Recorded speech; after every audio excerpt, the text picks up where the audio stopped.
Hey guys, my name's Ben Howard. Today we're out here at Harmon Field Disc Golf Course. Check out the next disc from Goliath Discs. This one being the Ambush. Um, it's kind of funny because the last disc I did a review on from them was the Chain Breaker, which is one of the most overstable discs I've ever thrown.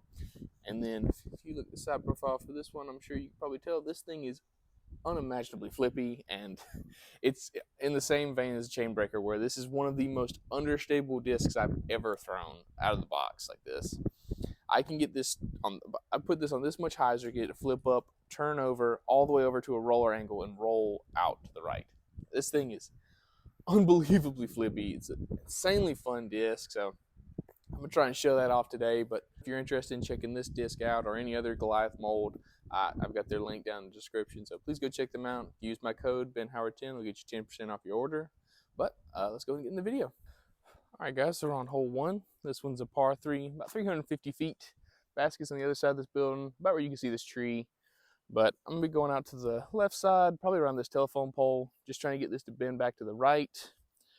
I'm gonna try and see if I can keep this in the air, but this might just get down to a roller.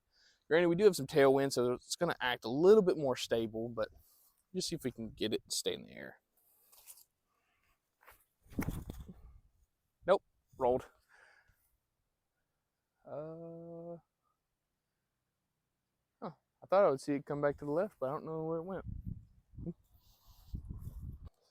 So I thought with the amount of cut it had on it, it would actually have kind of curled out to the left, but it just ended up standing up, going straight, coming out over here. So probably about 70, 75 feet from the basket. So see if I can give it a little approach shot. I'm trying not to get it flip too much.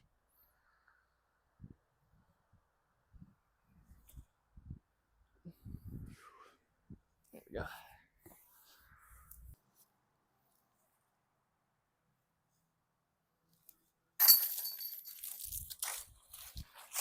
All right, guys, so we're on hole two. This one's a par three, about 350 feet, just dead straight ahead.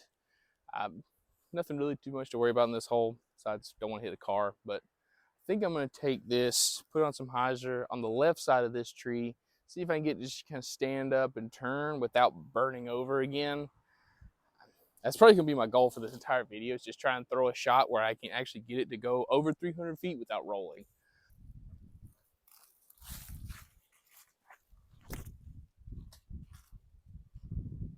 Oh, I did it, I think.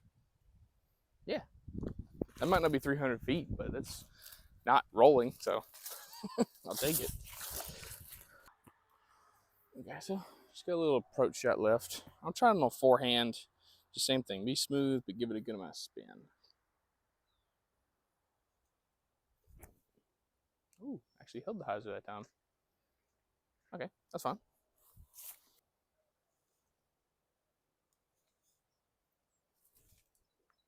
Ah, dang it.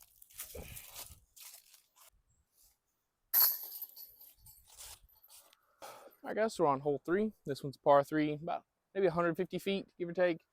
As you can see, the rocks all around the basket mark the OB.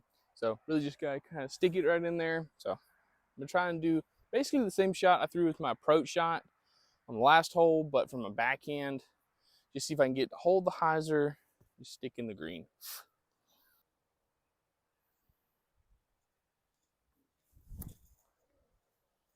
Kind of. Get there.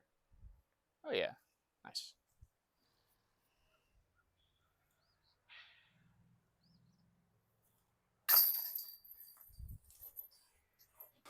All right, guys, we're on hole four.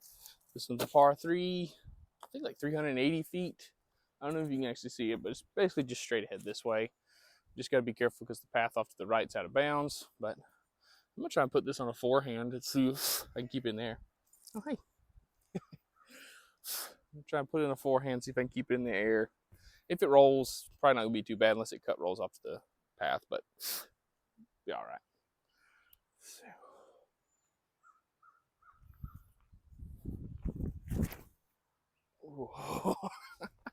Ah, dang it, it did it. That felt really cool though, just hitting that a ton of hyzer, still flipping all the way up and over. Okay, so we got a chance to get up and down. Just gotta be careful because I gotta go under these branches right here. But just gonna try and put on some hyzer, get it to hold that hyzer, and just put it right in the basket.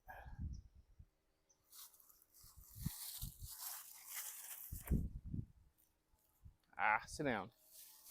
Ooh, that was a good tree. Okay, got a long putt at it. Got to go under this branch again, so let's try and give this a little bit more spin. Get it there. Ah, dang. I had the right spin on it, just didn't throw it at the basket. There it is. Oh.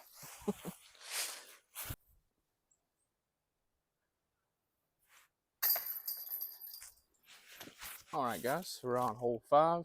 This one's a par 3. The tee sign says like 150 feet, but I swear it feels like it's at least a little over 200 feet, but just straight ahead, nothing really to worry about. There's a creek we're throwing over, but I mean, it's 100 feet off the tee, so shouldn't go in there, but I'm gonna just try and give this a little bit more power than I have been on those really slow shots. See if I can get just kind of flip up, just push dead straight right at the basket. Just like that. Sit down. Oh man, I went like 50 long on that. Give it a run though. Okay, so I only just threw it to the next hole's tee pad. That's all. Let's make a putt.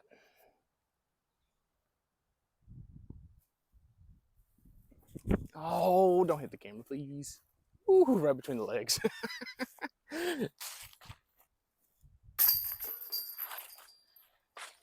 All right, guys, so we're on hole 6. This one's a par 4, about 450 feet, just straight ahead. Biggest thing to really pay attention to in this hole is we got the creek off to the right that's out of bounds, and the basket is like super elevated, like maybe 10 feet off the ground. So nice part is we've got a really open first shot just to get majority of the distance out of the way.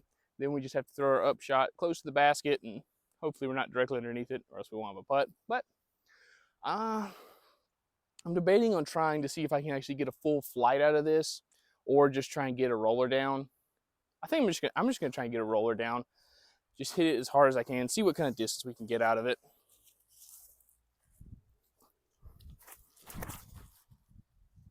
Well, that's kind of in the air.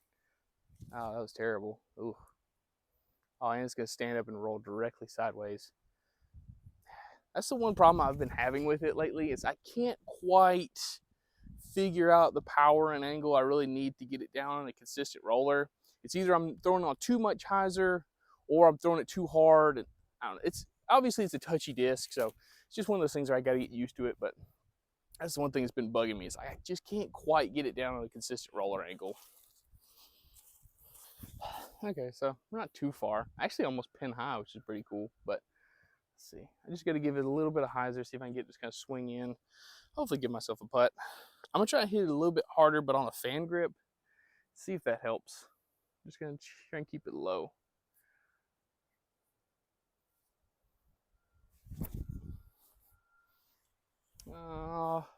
Hit the tree. Wow, they just flipped up, went straight. It actually flew really nice though. Okay, so I almost threw it in the creek, but I didn't, so we're good. I'm just gotta put it up under the basket. Well, not under it, but you know what I mean.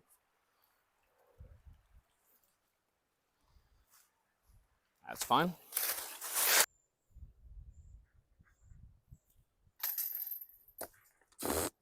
Good grief. It's just been a bad putting day today for some reason. Oh, man. This is not a good angle to put it either. Try this. There we go. All right, guys, so we're on hole 7. This one's a par 3, about 330 feet, give or take. I came up about 20 feet off the tee pad because it's under like a layer of sand for some reason, so just didn't really feel comfortable throwing on there, but it doesn't really change the shot shape too much. Just gonna try and throw something out to the right, try and finish back to the left. I think I'm gonna try and do the same thing I did on that approach shot in the last hole. Just fan grip it, give it some hyzer, but hit it hard and see what kind of flight I get out of it.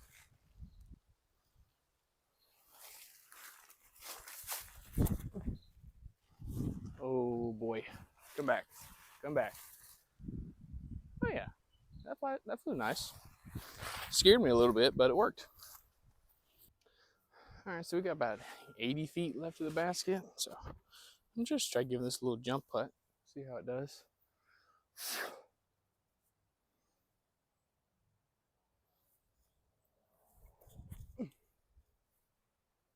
Yeah, not great, but it's up there.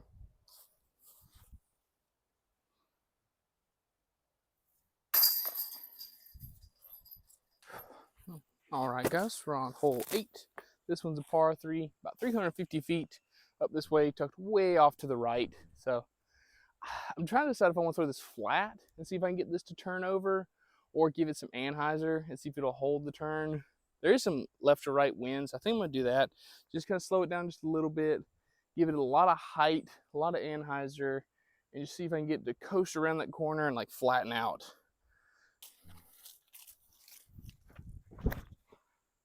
Oh, it's going to roll actually. I completely lost sight of it, so I have no idea what happened. Let's see. I'm gonna try a little backhand turnover with it, see if I can get not to turn over.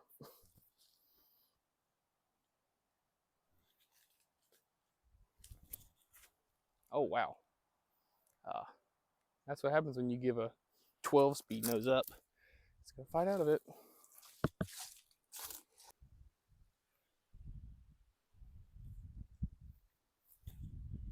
Get there. Ah, almost.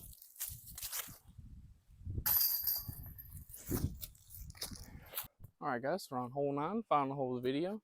This one's a par 3, about 320 feet just straight ahead.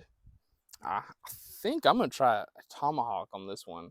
So that's what I've heard a lot of people say, is like they really like this disc for like those like tomahawk shots. They'll come out, and sometimes they say they'll get them to like flip up and over and then fly like a regular shot. So I'm gonna give it a shot with the tomahawk. I'm not very good at this, so we'll see what happens.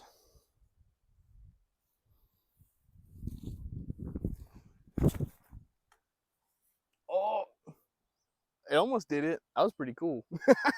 I'm gonna have to try that some more. I'm trying to think if there's any other fun shots I can throw, like a thumber. I don't know. I'm just trying to do a little line drive straight at the basket, see if I can ring it up.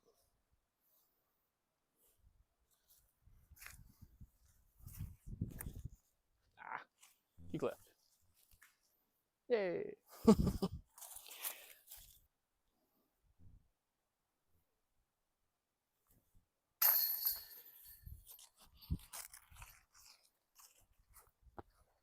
All right, guys, that finished up a round out here at the ambush.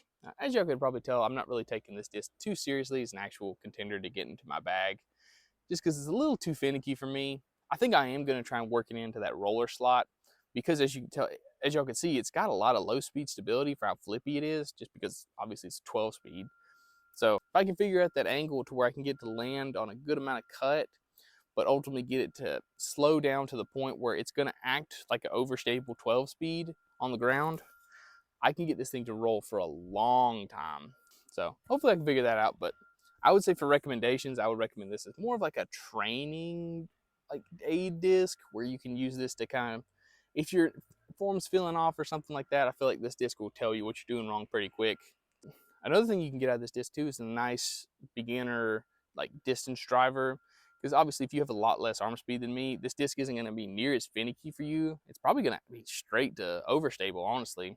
So I would highly recommend it to like maybe not beginner players, but like people who are just starting to get into that like higher speed area and just looking for something that they can get to kind of hold straight or be that bomber disc for them. But if y'all are interested in checking these out, got the link to the Goliath disc down in the description. Please go check them out. If you use my code BenHoward10, they'll get you 10% off your order. So please go check them out. But thank y'all so much for watching. Please like and subscribe. Y'all have a good one. Bye.